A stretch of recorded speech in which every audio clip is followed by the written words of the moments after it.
നിങ്ങളിന്ന് വായിക്കുകയും കേൾക്കുകയും ചെയ്യാൻ പോകുന്നത് അസുരവിത്ത് എന്ന നോവലിൻ്റെ 42-ാം ഭാഗമാണ്.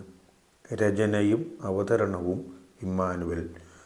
മുടക്കമില്ലാതെ വായിക്കാനും കേൾക്കാനുമായി ചാനൽ സബ്സ്ക്രൈബ് ചെയ്യാൻ ഓർമ്മിക്കണേ. ബസ്സിൽ നിന്ന് ഇറങ്ങി വന്നയാൾ സോജനായിരുന്നു. വീട്ടു സംബന്ധമായ എന്തോ ആവശ്യത്തിന് അകലെ എവിടെയോ പോയിട്ട് വരികയാണെന്ന് തോന്നുന്നു. സോജൻ റിൻസിയെ കണ്ട് അവളുടെ അടുത്തേക്ക് വന്നു.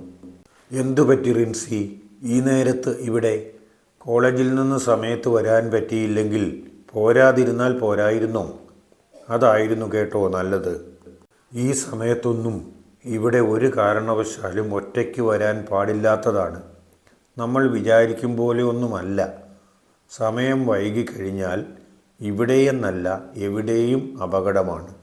സമയത്ത് എത്താൻ കണക്കിന് ഞാൻ അവിടെ നിന്ന് പോന്നതാണ്.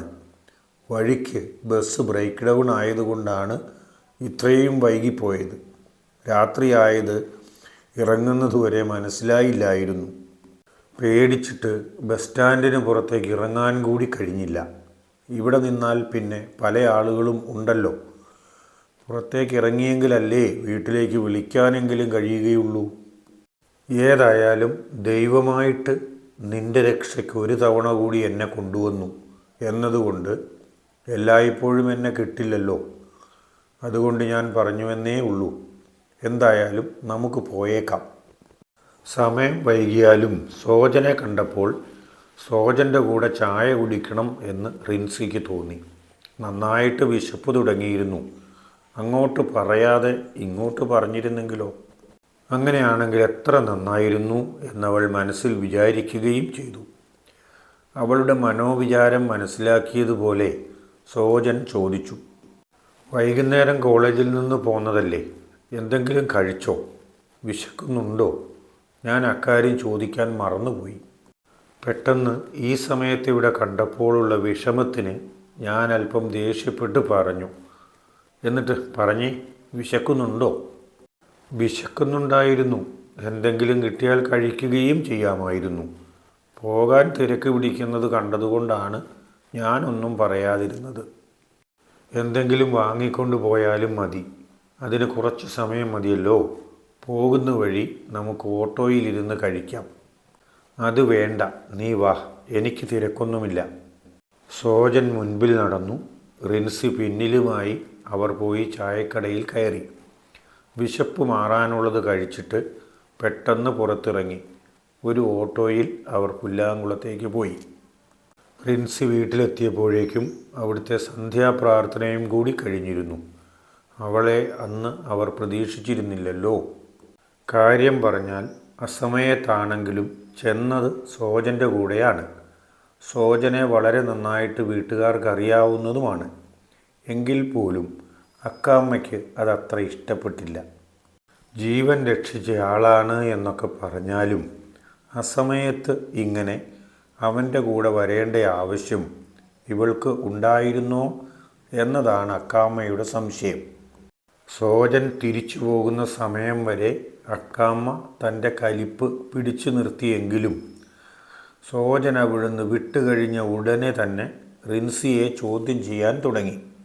നിനക്കിത്ര രാത്രിയായി ഇങ്ങോട്ട് പോരേണ്ട കാര്യമുണ്ടായിരുന്നോ പെണ്ണേ?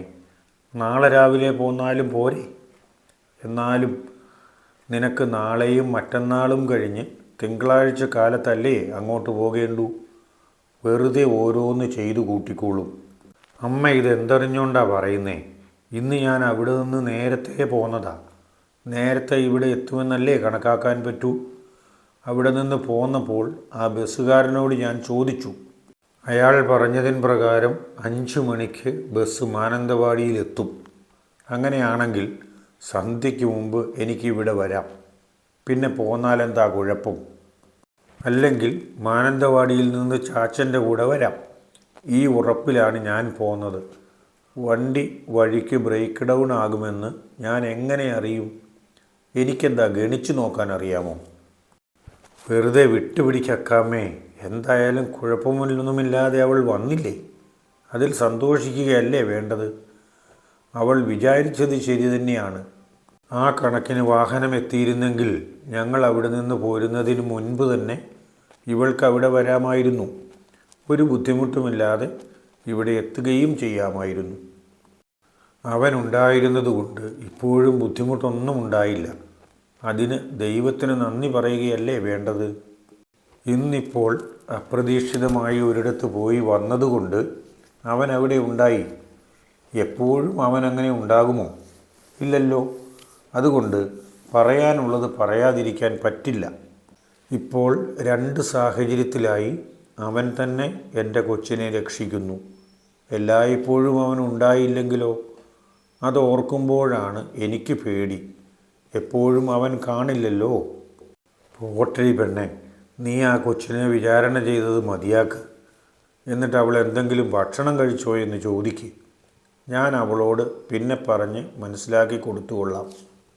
ഏതൊക്കെ സമയത്താണെങ്കിൽ വരണം, എങ്ങനെ വരണം എന്നുള്ള കാര്യങ്ങളൊക്കെ. ഏതായാലും നിനക്കിനി ബുദ്ധിമുട്ട് വരാൻ സാഹചര്യം അവളായിട്ട് ഉണ്ടാക്കില്ല. അതുപോലെ അച്ചായൻ കാര്യമായിട്ടാണ് പറയുന്നത് എന്ന് തോന്നിയതോടെ അക്കാമ്മ മിണ്ടാതെയായി. റിൻസിയെയും കൂട്ടി അകത്തേക്ക് പോയി. പോകുന്ന വഴിക്കും എന്തെങ്കിലും പറയാനായിരിക്കുമോ എന്ന് റിൻസി വിചാരിച്ചു. എങ്കിലും ഒന്നും പറഞ്ഞില്ല. അമ്മയ്ക്കല്പം സങ്കടവും വന്നു എന്ന് തോന്നുന്നു. കുറച്ച് കഴിയട്ടെ, എങ്ങനെയും പറഞ്ഞ് സമാധാനിപ്പിക്കാം. ആരെയും വിഷമിപ്പിക്കണമെന്ന് വിചാരിച്ചതല്ലല്ലോ. ആ അധ്യായം അവിടെ അവസാനിച്ചു. അന്ന് ആരും പിന്നെ ആ വിഷയം എടുത്തിട്ടില്ല. കോളേജിലെ വിശേഷങ്ങളൊക്കെ പിറ്റേന്നാണ് വീട്ടിൽ പറഞ്ഞത്. പിറ്റേ ആഴ്ച പോയപ്പോൾ ചെറിയാച്ചൻ കർശനമായി പറഞ്ഞു, ഏതെങ്കിലും കാരണവശാൽ ഉച്ചയ്ക്ക് കോഴിക്കോട് നിന്ന് പോരുകയാണെങ്കിൽ അവിടെ നിന്നും വിളിച്ച് വിവരം പറഞ്ഞിരിക്കണം.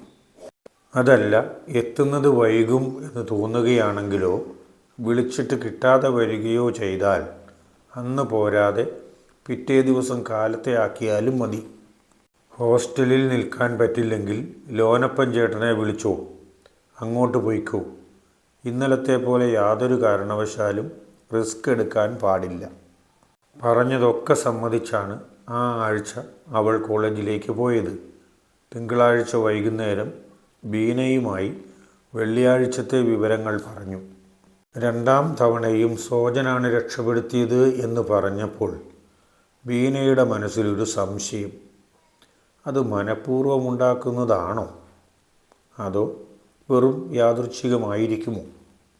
ഈ 2 തവണ നിന്നെ രക്ഷപ്പെടുത്തിയ സോജൻ എങ്ങനെയുണ്ടടി ആള്? കണ്ടാൽ മിടുക്കനാണോ? സുന്ദരനാണെങ്കിൽ കയറി കൊളുത്തിക്കോ മോളെ. നന്നായി വിശ്വസിക്കാൻ കൊള്ളാവുന്ന ആളാണെന്ന് ഉറപ്പല്ലേ? കേട്ടിടത്തോളം ആകെ കുറവ് സമ്പത്തിൻ്റെയാണ്. അത് നിനക്ക് ആവശ്യത്തിന് മിച്ചമുണ്ടല്ലോ. ബീന അത് പറഞ്ഞുകൊണ്ട് റിൻസിയെ ശ്രദ്ധിച്ചു. അത് കേട്ടപ്പോഴേക്കും തന്നെ അവളുടെ മുഖം ചുമന്നു. സ്വതവേ ചുവന്നു തുടുത്ത അവളുടെ മുഖം കൂടുതൽ രക്തവർണമായി. ബീനയ്ക്ക് ഏകദേശം കാര്യം പിടികിട്ടി. നിന്റെ മുഖം തന്നെ ഉത്തരം തന്നു. നിങ്ങൾ വിവരം പരസ്പരം കാര്യം പറഞ്ഞിട്ടുണ്ടോ? അതോ രണ്ടുപേരും മനസ്സിൽ വിചാരിച്ചിട്ടേ ഉള്ളോ? മാത്രവുമല്ല, നിന്റെ മനസ്സിൽ അങ്ങനെ ഉണ്ടെങ്കിൽ തന്നെ അത് സോജൻ അറിയണ്ടേ? എങ്കിൽ മാത്രമല്ലേ അങ്ങേർക്ക് ഇങ്ങോട്ടങ്ങനെ തോന്നുകയുള്ളൂ. അല്ലാത്ത പക്ഷം തീർച്ചയായും അങ്ങനെ തോന്നാൻ സാധ്യതയില്ല. തുറന്നു പറയാനൊക്കെ പേടിയാണടി പെണ്ണെ. ആഗ്രഹം മനസ്സിലുണ്ടെങ്കിലും അതങ്ങോട്ട് വെളിപ്പെടുത്താൻ ഒരു ഭയം. ഞാൻ നിന്നെ അങ്ങനെയൊന്നും കണ്ടിട്ടില്ല എന്ന് പറഞ്ഞെങ്കിലോ തള്ളിക്കളഞ്ഞെങ്കിലോ അങ്ങനെ കുറേയേറെ സംശയങ്ങൾ ഉള്ളിലുള്ളതുകൊണ്ടാണ് അതൊന്നും പറയാത്തത്. പേടിച്ചിട്ട് പറയാതിരുന്നിട്ട് കാര്യമില്ല. ഇനി കിട്ടുന്ന ചാൻസിൽ വിവരം പറഞ്ഞോണം. അല്ലെങ്കിൽ പറയാനുള്ള സാഹചര്യം എങ്ങനെയെങ്കിലും ഉണ്ടാക്കണം. നമ്മൾ പറയുന്നത് തന്നെ ആയിരിക്കും ശരി. പഴയ കാലമൊന്നുമല്ലല്ലോ. കുറച്ചുകൂടി തൻ്റെ ഇടമൊക്കെ തന്നെയാണ് വേണ്ടത്. അന്ന് ആ കരിമ്പൂതത്തിൻ്റെ മുമ്പിൽ പ്രകടിപ്പിച്ചതുപോലെയുള്ള ധൈര്യം മതി. ആ ധൈര്യം കൊണ്ട് തന്നെ സോജൻ്റെ അടുത്ത് കാര്യം പറയാൻ പറ്റും. ഏതെങ്കിലും കാരണവശാൽ സമ്മതിക്കുന്നില്ലെങ്കിൽ പിന്നത്തെ കാര്യം പിന്നെ ആലോചിച്ചാൽ പോരെ മോളെ. റിൻസി വിചാരിച്ചു. ഏതായാലും ഏറ്റവും അടുത്ത സാഹചര്യത്തിൽ തന്നെ തൻ്റെ മനസ്സിൽ കുറേ കാലങ്ങളായി കിടക്കുന്ന ആഗ്രഹം തുറന്നു പറയണം.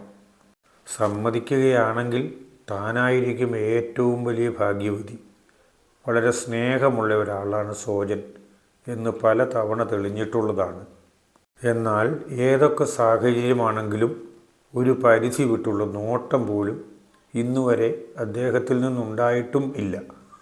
തന്നെ സംബന്ധിച്ചിടത്തോളം അതൊരു കസ്തൂരി മാമ്പഴം തന്നെയാണ്. ഒരു കാരണവശാലും അത് മറ്റൊരു കാക്ക കൊത്തിക്കൊണ്ടുപോകാൻ ഇടവരുത്തരുത്. അതിനു മുൻപ് തുറന്നു പറയണം. പക്ഷേ തന്നെക്കൊണ്ടതിന് കഴിയുമോ?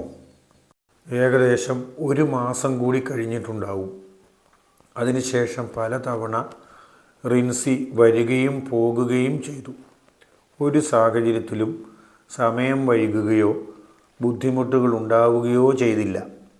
മിക്കവാറും സമയങ്ങളിലും കോഴിക്കോട് നിന്നും പുറപ്പെടുമ്പോൾ തന്നെ വിളിച്ച് വിവരം പറഞ്ഞ് ചെറിയാച്ചനവിടെ കാത്തു നിൽക്കുകയാണ് ചെയ്തുകൊണ്ടിരുന്നത്. അതുകൊണ്ട് അക്കാമ്മയ്ക്കും കാര്യമായ വിഷമമൊന്നും ഉണ്ടായില്ല. അങ്ങനെ ഒരു ദിവസം, വെള്ളിയാഴ്ച അവധിയായിരുന്ന ദിവസം, നേരത്തെ പോരാനൊരുങ്ങി റിൻസിയും ബീനയും ബസ് സ്റ്റാൻഡിലേക്ക് വരികയായിരുന്നു. അപ്പോൾ തികച്ചും അപ്രതീക്ഷിതമായിട്ടാണ് റിൻസി സോജനെ കണ്ടത്. എന്തോ ആവശ്യത്തിനു വേണ്ടി കോഴിക്കോട് വന്നതായിരുന്നു. അവൾ തഞ്ചത്തിൽ ബീനയ്ക്ക് സോജനെ കാണിച്ചു കൊടുത്തു. സോജൻ അവരെ കണ്ടിരുന്നില്ല. ഏതായാലും കാണാത്ത ഭാവത്തിൽ രണ്ടുപേരും സോജൻ്റെ അടുത്തേക്ക് വന്നു. വളരെ അടുത്തെത്തിയപ്പോൾ റിൻസി ചോദിച്ചു, ചേട്ടൻ എന്താ ഇവിടെ? ഏതെങ്കിലും അത്യാവശ്യത്തിന് വന്നതാണോ? അതോ വീട്ടിലാർക്കെങ്കിലും മരുന്ന് വാങ്ങാനോ മറ്റോ ആണോ? ഞാൻ കടയിലെ ഒരാവശ്യത്തിന് വന്നതാണ്. അവിടെ നിന്നും സാധിക്കാത്ത കാര്യമാണ്. ഇവിടെ വന്ന് ചെയ്യണം. അത് ചെയ്ത് കിട്ടി. ഇനി അധികം താമസിയാതെ തിരിച്ചു പോകണം. കൂടെയുള്ളയാളെ മനസ്സിലായില്ല. ബീനയാണെന്ന് വിചാരിക്കുന്നു. അന്ന് ഓട്ടോറിക്ഷയിൽ പുല്ലാങ്കുളത്തിന് പോയപ്പോൾ കൂട്ടുകാരികളുടെ കാര്യമൊക്കെ ചോദിച്ചിരുന്നു. അതിനിടയിൽ ബീനയുടെ കാര്യം പ്രത്യേകം പറയുകയും ചെയ്തതാണ്. ആ ഓർമ്മ വെച്ചാണ് ബീനയുടെ കാര്യം ചോദിച്ചത്. അതോടെ ബീന ചാടി വീണു. അവളൊരു പിടിവള്ളി കിട്ടാൻ നോക്കിയിരിക്കുകയല്ലായിരുന്നോ? ബീന തന്നെയാണ്. എന്നെ എങ്ങനെ മനസ്സിലായി എന്ന് പിടികിട്ടുന്നില്ലല്ലോ. റിൻസി പറഞ്ഞതായിരിക്കും. അല്ലാതെ ഏതായാലും മനസ്സിലാവുകയില്ല. രണ്ടുപേരും കൂടി നാട്ടിലേക്ക് പോയപ്പോൾ കോളേജിലെ കാര്യങ്ങൾ പറഞ്ഞു കാണും. കൂട്ടുകാരിയുടെ കാര്യവും പറഞ്ഞിട്ടുണ്ടാകും. അപ്പോൾ ഓട്ടോയിൽ പോയ കാര്യം ഇവിടെ വന്നപാടെ ബീനയോട് പറഞ്ഞു. അല്ലെങ്കിലും ഇയാളൊരു ശുദ്ധ മനസ്കയാണല്ലോ. ഒരു കാര്യവും തന്നെ മനസ്സിലിരിക്കില്ല. അതുകൊണ്ട് ഇവളെ ഒന്ന് കരുതിക്കോണേ. പോയി കെണിയിലൊന്നും വീഴാതിരിക്കാൻ. അവൾ പാവമാണ്. അതുകൊണ്ടാണല്ലോ അവൾക്കൊരു കാര്യം ചേട്ടനോട് പറയാനുള്ളത് പോലും പറയാൻ പേടി. കുറേ നാളുകളായി പാവം ആ ആഗ്രഹവും കൊണ്ട് നടക്കുന്നു. ഇന്ന് പോകുമ്പോഴെങ്കിലും അവളോട് ആ കാര്യം ചോദിച്ചറിയണം. അതിൻ്റെ കാര്യത്തിന് ഒരു തീരുമാനവുമാക്കണം. പാവത്തിന് ഭയങ്കര ആഗ്രഹമാണ് അത് പറയാൻ. പറയാതെയും അറിയാതെയും അവസാനം അവൾ ദുഃഖിച്ചു നടക്കുന്നത് കാണാൻ കഴിയാത്തതുകൊണ്ട് ഞാനങ്ങ് പറഞ്ഞെന്നേ ഉള്ളൂ. അവൾക്ക് എന്നോടെന്തെങ്കിലും പറയാനുണ്ടെങ്കിൽ പറയുന്നതിന് ഒരു വിഷമവുമില്ലല്ലോ. എന്നെ പേടിക്കേണ്ടതായ ഒരു കാര്യവുമില്ല. ഇപ്പോഴാണെങ്കിൽ ഞാൻ അവരുടെ സ്ഥാപനത്തിലെ ഒരു തൊഴിലാളി കൂടിയാണ്. മുതലാളിയുടെ സ്ഥാനത്ത് നിന്ന് തന്നെ എന്നോട് പറയാമല്ലോ. എന്നിട്ടും പറയാത്തപ്പോൾ പിന്നെ ഞാൻ എന്താ വിചാരിക്കേണ്ടത്? ഇതങ്ങനെ മുതലാളിയുടെ സ്ഥാനത്ത് നിന്ന് പറയാവുന്ന കാര്യമല്ല. അതുകൊണ്ടാണ് അവൾക്കൊരു മടിയും. ഞാൻ ഇത്രയൊക്കെ പറഞ്ഞു റെഡിയാക്കി വെച്ചു. ഇനി നിങ്ങൾ രണ്ടുപേരും പോകുന്ന വഴി വിവരങ്ങൾ പറഞ്ഞുകൊള്ളുക. ഇത്രയും പറഞ്ഞ വകയിൽ എനിക്കെന്തെങ്കിലും വാങ്ങി തരുന്നുണ്ടെങ്കിൽ മസാല ദോശ മതി. വേറൊന്നും വേണമെന്നില്ല. ഏതായാലും കൂട്ടുകാരികളെ കണ്ടതല്ലേ, അവർക്കൊരു ചായ വാങ്ങിച്ചു കൊടുത്തേക്കാം എന്ന് സോജൻ തീരുമാനിച്ചു. 3 പേരും കൂടി അടുത്തൊരു ഹോട്ടലിലേക്ക് കയറി. മസാല ദോശയും ചായയും എല്ലാവർക്കും ഓർഡർ ചെയ്തു. അവിടെ ഇരുന്നു. കൂടുതൽ ആരും സംസാരിച്ചില്ല. കാരണം അവർ രണ്ടുപേരുടെയും മനസ്സിലെ സംശയം മറ്റേയാൾ തീരുമാനം പറയാൻ പോകുന്നത് എന്തായിരിക്കും എന്നായിരുന്നു. കഥ വായിക്കുകയും കേൾക്കുകയും ചെയ്യുമ്പോൾ നിങ്ങൾക്ക് തോന്നുന്ന അഭിപ്രായങ്ങളും നിർദ്ദേശങ്ങളും താഴെ കമൻ്റായി രേഖപ്പെടുത്തണേ.